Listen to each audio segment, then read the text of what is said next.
मैंने बहुत पहले जब राजनीति की शुरुआत की तो भारत के प्रख्यात समाजवादी नेता डॉक्टर राम मनोहर लोहिया को पढ़ा और डॉक्टर लोहिया ने कहा था कि अगर सड़क खामोश हो गई तो संसद आवारा हो जाएगी। और ये बात जब उन्होंने कही थी तो बहुत सोच समझ के कही थी, क्योंकि उनको पता था कि अपने प्राणों की आहुति देकर जिन लोगों ने इस मुल्क को आजाद कराया है, इसके रहनुमा सत्ता में बैठे लोग नाकारा और निकम्मे हो सकते हैं।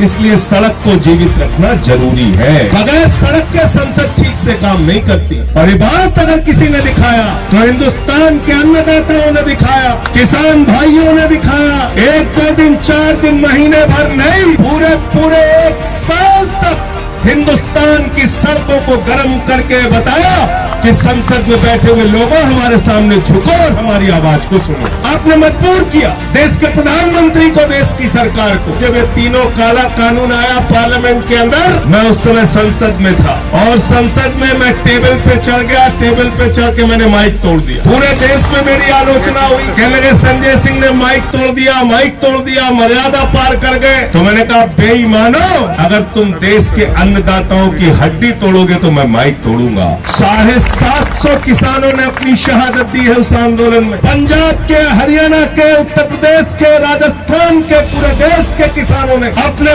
प्राणों की आहुति देके वो तीनों काला कानून जो इस देश के किसानों को गुलाम बनाने की कोशिश थी, उसको रोकने का काम आप लोगों ने किया। और जब जब किसानों की बात आती है, अन्नदाताओं की बात आती है, मैं एक ही बात कहता हूँ, मैं कहता हूँ प्रधानमंत्री जी, देश में बैठी हुई सरकारें, ये हमारे सांसद, ये विधायक, ये केंद्रीय मंत्री, ये मुख्यमंत्री, ये जिनका दिया हुआ खाते हैं वो इस देश के अन्नदाता है।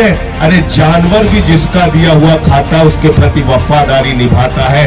तुम जिसका दिया हुआ खाते हो उसके पीठ में छुरा मारते हो। एमएसपी की गारंटी की बात हुई, हमारे प्रधानमंत्री जी कहते हैं किसानों की आमदनी दोगुना करेंगे। अरे किसानों की आमदनी दोगुना करना तो दूर, अन्नदाता आत्महत्या कर रहा। आप कहते हो इस देश को हमने तरक्की के शिखर पे पहुंचा दिया। 80 करोड़ लोगों को सरकार खुद ही अनाज देने की बात करती है। यानी आप मानते हो कि 80 करोड़ लोगों को इस देश में अनाज की जरूरत पड़ रही है। यानी आप मानते हो कि 80 करोड़ लोग इस देश के अंदर गरीब हैं, जिनके पास अनाज की व्यवस्था नहीं है। फिर कैसा आत्मनिर्भर भारत आप बना रहे, बताइए। और बिल्कुल सही कहा था चौधरी चरण सिंह जी ने कि एक निगाह अपने खेत पर रखो और एक निगाह दिल्ली के तख्त पर रखो। अगर खेत से निगाह हटी तो फसल बर्बाद हो जाएगी, दिल्ली के तख्त से निगाह हटी तो नस्ल बर्बाद हो जाएगी।